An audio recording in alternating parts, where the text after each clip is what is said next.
Yo, what up, everyone? So I've had a few people ask me about how I tune my cars in Forza. They say they've tried out my builds and they're really good, but they wanted to make their own modifications. For whatever reason, this game won't let you edit other people's tunes. So I just wanted to explain to you guys how I tune my cars and basically what I do starting out with every single car I choose. So for this example, I'm just going to go in and buy any random car. Oh, wait, these are my cars. No, I want to buy a car. All right. Oh, heck yeah. Now we're talking. All right. We're going back to the future, baby. Wait. This is a rear-wheel drive car, right? Yeah, it's rear-wheel drive. All right. I think rear-wheel drive cars handle significantly better than all-wheel drive cars. I think I'm just going to leave it stock. It looks pretty... Actually, this one's kind of cool. All right, we're going with this. We're going with this one. This one's pretty cool. Oh, there we go. Yeah, that's pretty cool. All right, whatever. We're choosing this one. Drift DeLorean it is.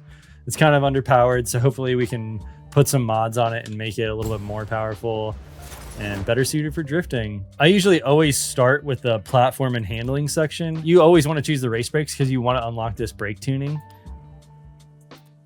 And we'll get into that later. I'm just kind of showing you guys what to choose for right now. For drifting, you always want to choose the drift springs. You actually get more steering angle with the drift springs and suspension. So you basically always want to choose these if you're making it a drift car.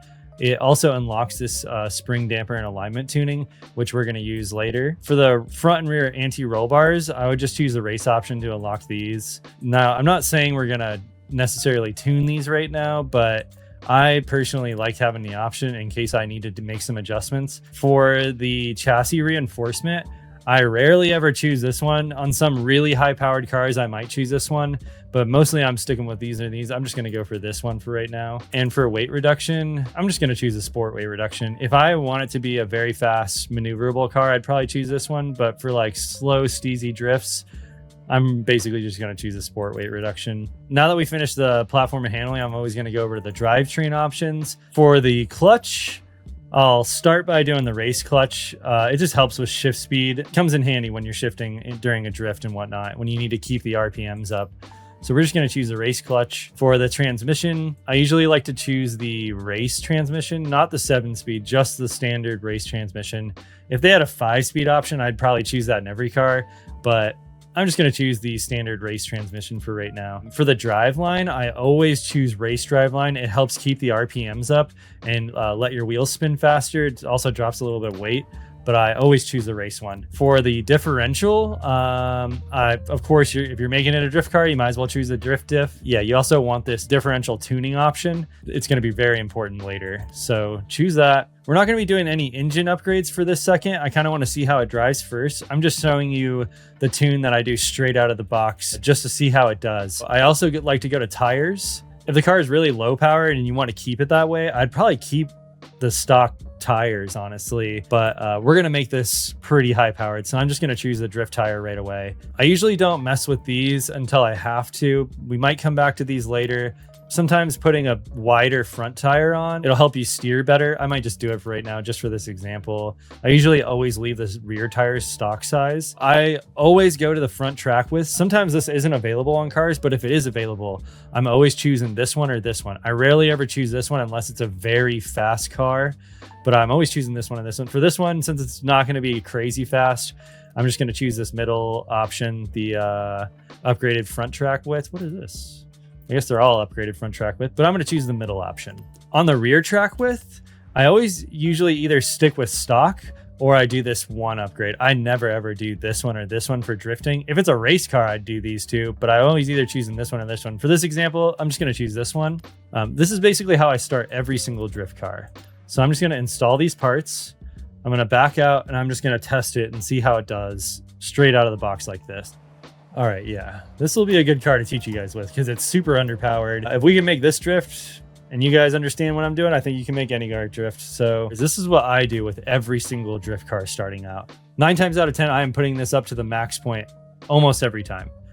For gearing, so this car is really spread out down here. That top speed of 134 is pretty low, so make sure you're paying attention to that. But oh wait, there's multiple lines that were completely off the graph.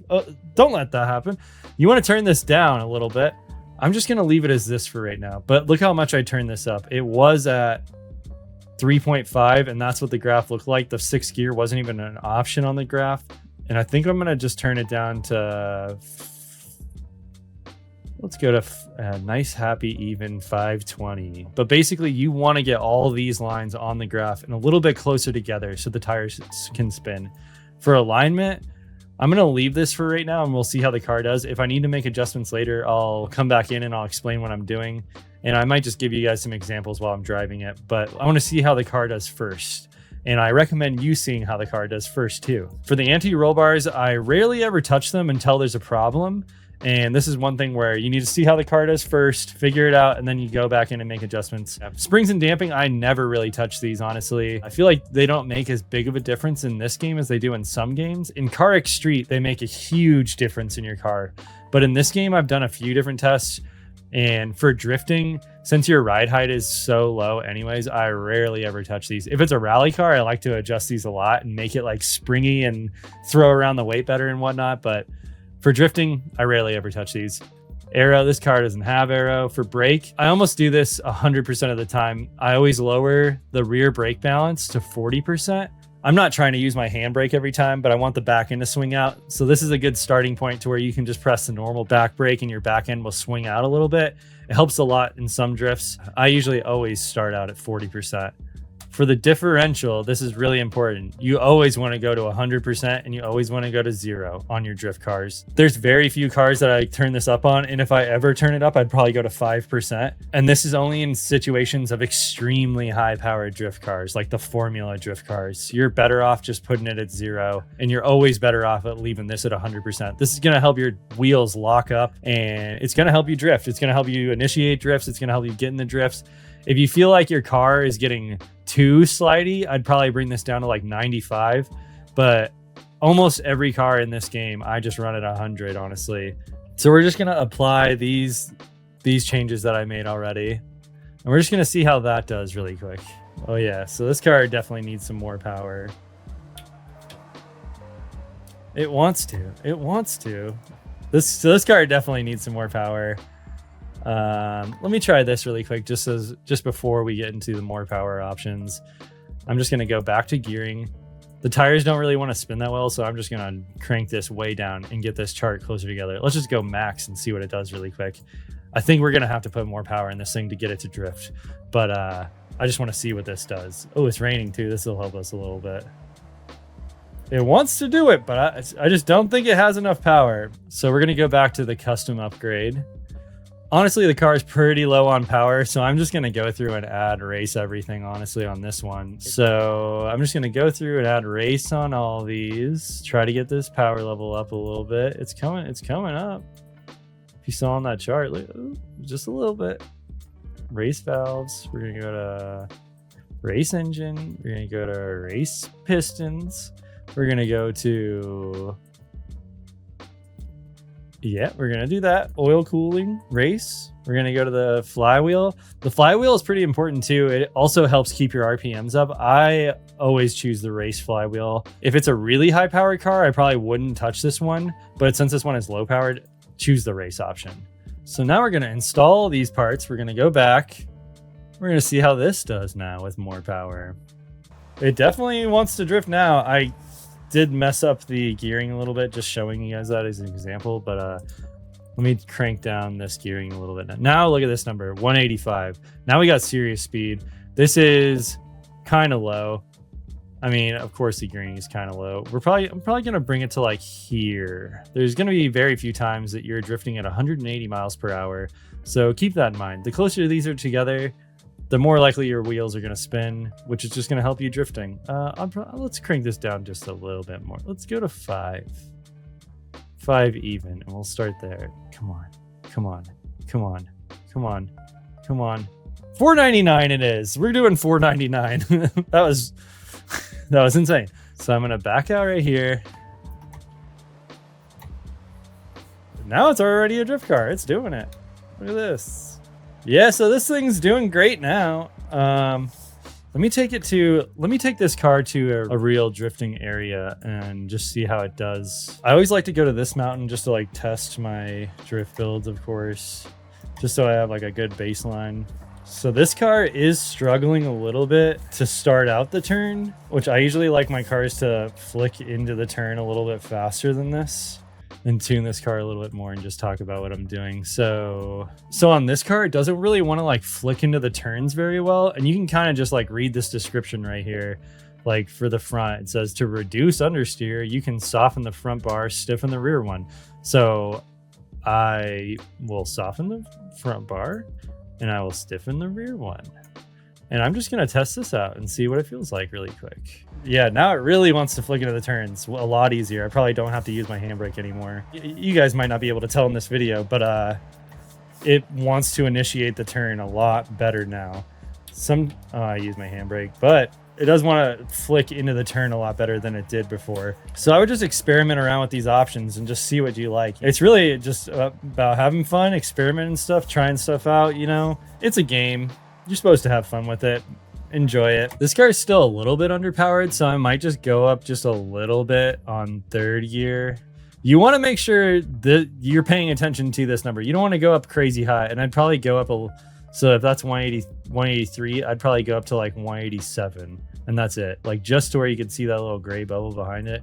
For this one, I'd probably go up a little bit more because it's fourth gear. I'm gonna probably go up to like 145. For this one, we're probably never going to hit fifth gear, but I'm going to go to here. And this car is going to be a lot slower at top speed. It's probably going to max out top speed around like 120-ish. I don't know. Don't quote me on that, but it's probably going to be close to that. So let's see how this car does now that we've turned down the gearing just a little bit more. It's definitely not super fast. I mean, I'm in fourth gear, maxing out at 74 miles an hour, 75 miles an hour. Oh my God. What the hell? Okay, wait. Restart. This car is handling a lot better than it was. It probably still is a little bit underpowered and could benefit from an engine conversion. So if you ever feel like everything you did just isn't working, put a new engine in that thing. Make it 10 times the speed it normally would be stock. It's all a game. You're allowed to have fun. Almost any and every game, I am doing the same tunes to it starting out to get it to be a drift car.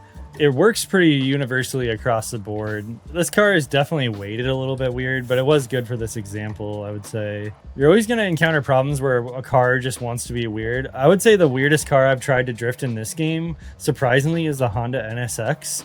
It feels extremely difficult to drift. Like the back end just grips up every single time. I actually had to put the stock tires on that car because I could not get it to work with the drift tires. They're just too grippy. And I guess since that car is like a mid-engine car, it's a little bit weird. Drifting is just about experimenting with your car, you know, figuring out what you like. I probably would just start with the baseline custom tunes that I showed you. If you're still learning how to drift, I would just figure out how to keep the car sideways. You don't want to be tinkering around and changing things and not knowing what you're doing when you're starting out. So I would just keep continuing trying to learn. And hopefully once you get to the point where you feel pretty good about drifting, you can start messing with some different settings and seeing what they do. I really hope this video helped you. And if it did, let me know in the comments. If there's any other questions you guys have at all, feel free to leave them in the comments and I will answer them as soon as possible. I'm always down to help you guys troubleshoot your builds and whatnot. And yeah, I really appreciate you guys reaching out and asking me to make this video. And I hope it helps you. I don't want to say this, but I'm going to say it. Please like and subscribe if this helped you. I would really appreciate it. Starting out a new channel on YouTube is rough as hell, honestly. If you made it this far, thank you. You are rad. And see you guys in the next one for sure.